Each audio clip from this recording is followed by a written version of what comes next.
घर्षण मात्र से अपनी भावनाओं की इमोजी भेज रहा है। 4 बोतल वोडका, काम मेरा रोज का ने भारत का भविष्य तबाह कर रखा है। हम ना एक ऐसे समाज में जीते हैं जहां लड़कों से बात करता देख जो भाई हड़काते हैं, लड़कों से बात करता देख जो भाई हड़काते हैं, वही भाई अपनी गर्लफ्रेंड के किस्से घर में हंस हंस कर सुनाते हैं। और मैं बता दूं, महिला सुरक्षा के मामले में हम आज भी चौथे नंबर पर आते हैं। हम ना एक ऐसे समाज में जीते हैं जहां पत्थर की मूरत को लगते हैं 56 भोग और भूखे नंगे तड़पते सो जाते हैं लोग, भूखे नंगे तड़पते सो जाते हैं लोग। मजदूर को मजदूर समझिए, मजबूर नहीं। गरीब को काम दीजिए, दान नहीं। और अगर दान देने के इच्छुक हैं तो जीते जी रक्तदान दीजिए और मरने के बाद अंग दान देकर किसी मरते हुए को जीवन दान दीजिए। यही सच्ची देशभक्ति और यही सच्चा राष्ट्र प्रेम है। ना सरकार मेरी है ना रब मेरा है, ना सरकार मेरी है ना रब मेरा है, और ना ही ये बड़ा सा नाम मेरा है। बस इतनी सी बात का गुरूर है मुझे कि मैं भारत की हूं और ये भारत मेरा है और ये भारत मेरा है। परंतु एक वैचारिक बीमारी हमारे समाज में मुझे नजर आती है।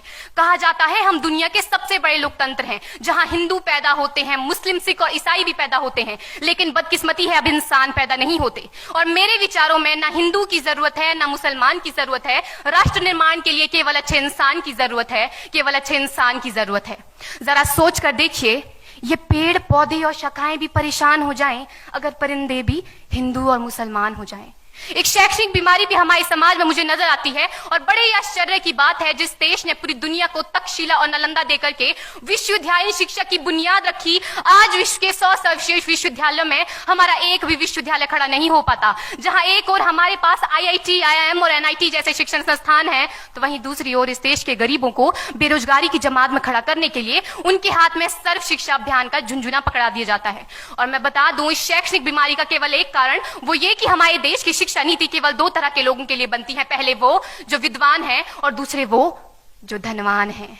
इसी तरह की कई गजब की बीमारियां हैं, और इन बीमारियों की जो जड़ है ना, वो हमारा अंधविश्वास। और मेरे विचारों में जब तक इस देश का युवा अपनी सफलता के लिए मंदिरों में जा जाकर नारियल फोड़ फोड़ कर भगवान को रिश्वत लगाता रहेगा, हमारे समाज का शिक्षित वर्ग ही बिल्ली के रास्ता काटने पर खड़े हो जाना, अपने धर्म अपनी जाति को ऊंचा मानकर दूसरों के धर्म की अवहेलना करता रहेगा, तब तक ना तो इस देश से अंधविश्वास खत्म होगा और ना ही हमारा राष्ट्र निर्माण संभव होगा।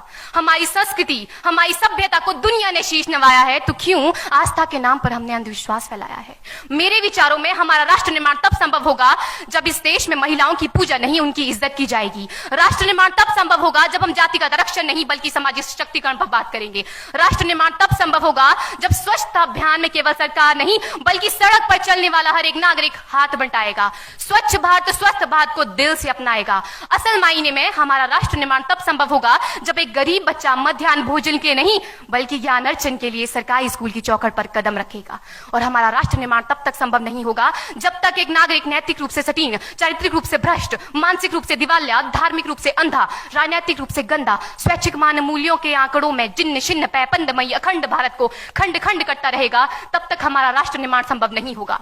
बड़ी बड़ी बातें नहीं, छोटी छोटी कोशिशें करनी होगी, क्योंकि ठोकर हमें पहाड़ से नहीं पत्थरों से लगा करती है।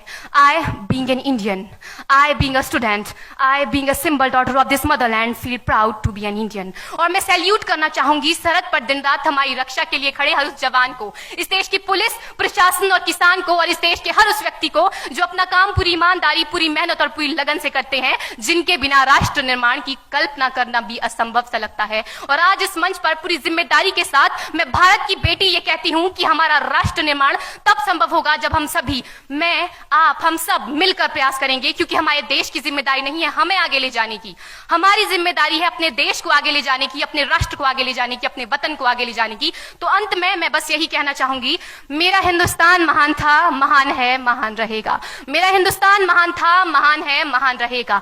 होगा हौसला सबके दिलों में बुलंद तो एक दिन पाकिस्तान भी जय हिंद कहेगा। पाकिस्तान ही क्यों, सारा जहान जय हिंद कहेगा, क्योंकि सारे जहां से अच्छा हिंदुस्तान हमारा, सारे जहां से अच्छा हिंदुस्तान हमारा, हम बुलबुलें हैं इसकी, ये गुलिस्तान हमारा, ये गुलिस्तान हमारा। जय हिंद, वंदे मातरम।